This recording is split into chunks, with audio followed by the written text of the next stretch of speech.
Each house has its garden and its orchard, where they grow their food, their fruits to feed themselves. They wear humble tunics woven with a spinning wheel and metal sandals. They do not like to destroy trees. They have enormous seas, deep, impenetrable jungles. On Sirius is precisely the transcended church, as we, the Nostris, call it. A wonderful curved path leads to the transcended church. On both sides, you can see enormous roses measuring 1 and 2 meters in diameter. A delicious freshness reigns inside the temple. The temple's tiles are all black and white to represent the struggle between spirit and matter. They have 2 altars to represent the pre-existing present.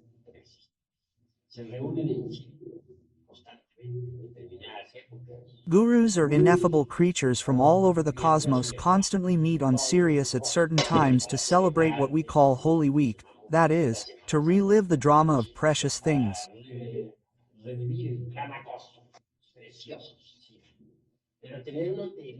But having the right to take on a physical body is not really easy. It is very difficult. You have to have become a galactic man. To become a solar man, a galactic man, you have to descend to the eternal worlds, work in the forge of the tomes, to create precisely the psychological characteristics of the galaxy.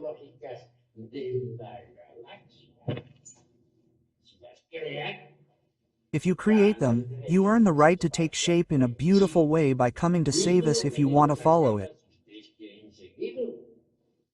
I am showing you the way. I don't know if you are going to want to travel this path. I don't know, because people get excited for a moment and then they are no longer interested. I would like to see all of you in Sirius, to meet you there. Frankly, I would enjoy meeting you in the Transcended Church. I am telling you about what I have verified for myself in my astral travels to Sirius. They have not let me go beyond Sirius. Of course, no. They always return me to Sirius, that in order to go beyond Sirius, that is, to be able to leave this galaxy, it is necessary to create within myself the infinite, this that I would call the infinite of a psychological infinite.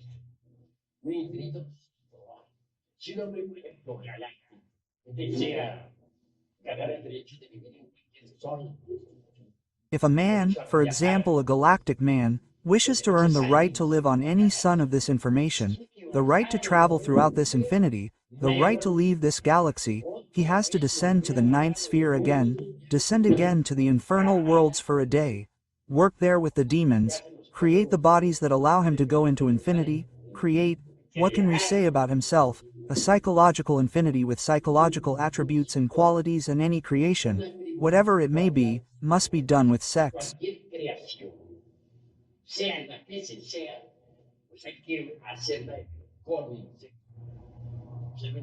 Observe a flower. Do you think it is a flower of this saliva and because sex was needed for it to emerge? You have seen the pistils and stylids and the flowers, the male and female organs, how the seed is then formed. In short, you know that all too well. Animals too, how do they reproduce? The worlds. Do you think that planet Earth did not emerge from sex? Sex emerged. The Elohim had to do tremendous sexual work in the enclosures so that this Earth could emerge from there. There would be no creative sexual work. Of course, I will not explain that to you tonight because it would be very long. These are teachings of the highest alchemy. In any case, I know that type of work, that is why I speak about it. So if one creates a psychological infinity within oneself, one will have to lower the forge of the Cyclops to create the psychological infinity.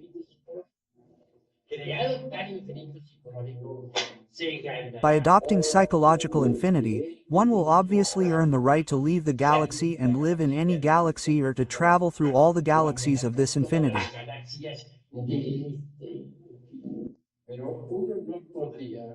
But one could not, in reality, truly, I repeat, one could not leave this galaxy and earn and live in any world of the infinity in which we exist. If one did not create a psychological infinity within oneself, if one has earned that right, one frees oneself from the galaxy and becomes a man of infinity. Upon reaching these heights, two paths open up before us. Either one submerges into the bosom of the eternal cosmic Father in common. Infinity sustains all, or one resolves to pass to another infinity, to the next infinity, to become an inhabitant of the next infinity, following the path of the cosmocrators. If this is so, one would have to descend once again to the forge of the Cyclops, to create within oneself the qualities and powers that will allow one to enter the next infinity, the infinite future.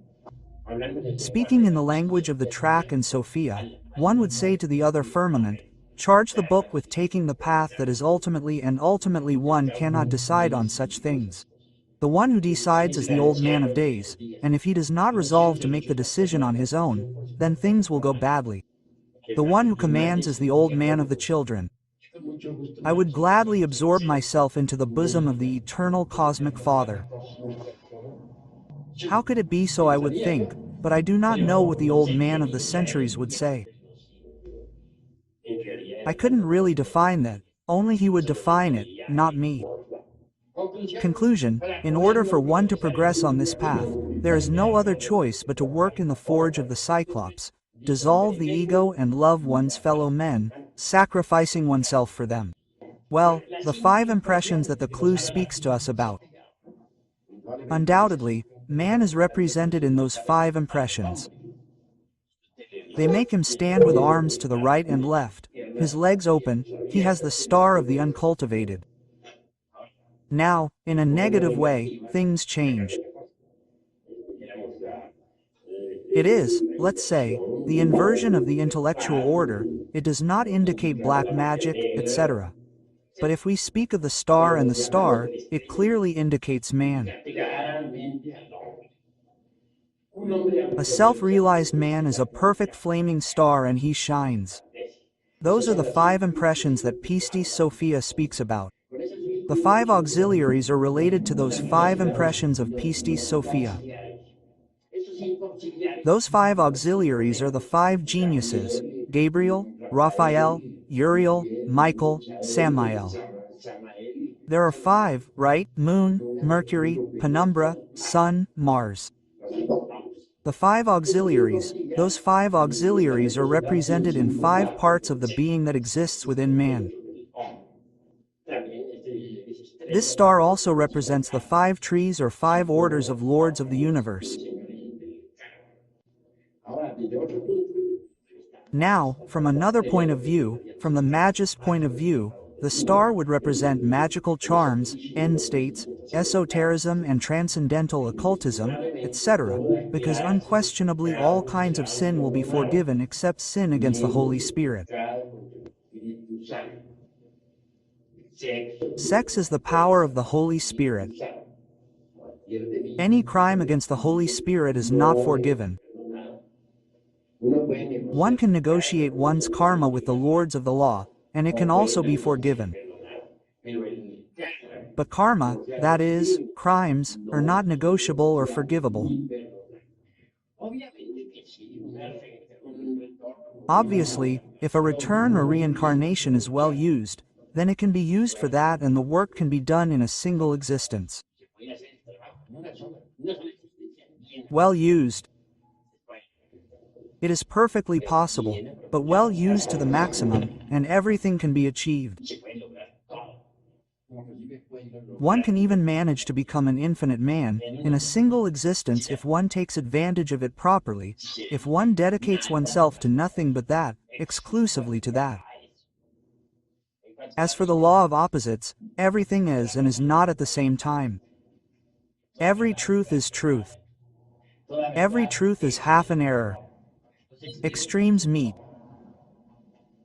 Don't you see that we are within the world of relativity of Now, if you want to leave this world of relativity, you will undoubtedly need to create the solar man within yourself. If you create the solar man within yourself, you will unquestionably escape from that dualism that incessantly lives in antithesis. You pass beyond good and evil. You free yourself from the powers of good and evil. But only the solar man manages to free himself from the powers of good and evil. Only the solar man manages to pass beyond the battle of the altitudes. Only the solar man truly frees himself. But if you believe and based on pure lunar reasoning you are going to achieve the experience of the real, well, that's it. If you want to get beyond this vicious circle of your reasoning, you absolutely need to first create the man and then the solar man. First the man of the solar system, the planetary man, and then create the solar man within yourself. Only the solar man can truly free himself from all this struggle of antithesis. Only the solar man frees himself from the pair of opposites of philosophy. Only the solar man truly reaches the experience of reality and lives in reality. Not before then, with pure reasoning you can be sure that you will not achieve it. The most you will achieve is to ruin your mind and your brain.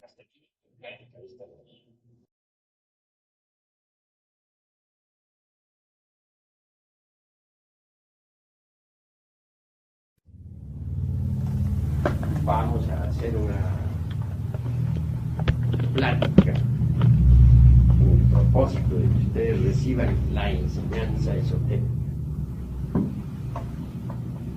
Ante todo, es necesario comprender el sentido de todos nuestros estudios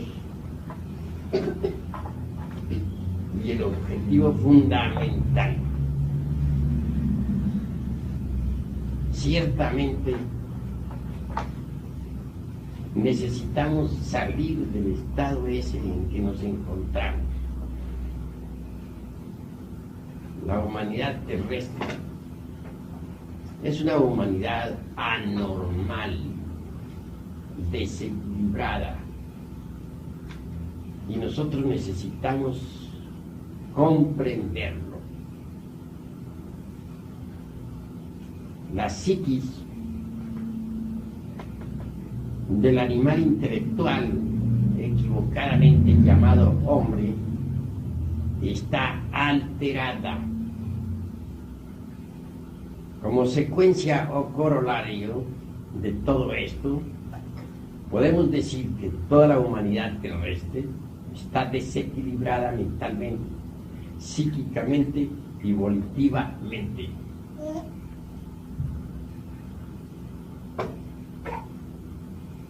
Quiero que ustedes entiendan, en épocas del continente Lemur,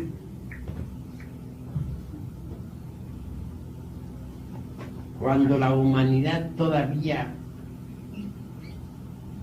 no poseía el abominable órgano cundartiguador, las gentes eran todas equilibradas. Vivían dentro de la armonía, dentro de la paz. Mas hubo un acontecimiento insólito. El cometa Condor, por un error de ciertos individuos sagrados, chocó con el planeta Tierra.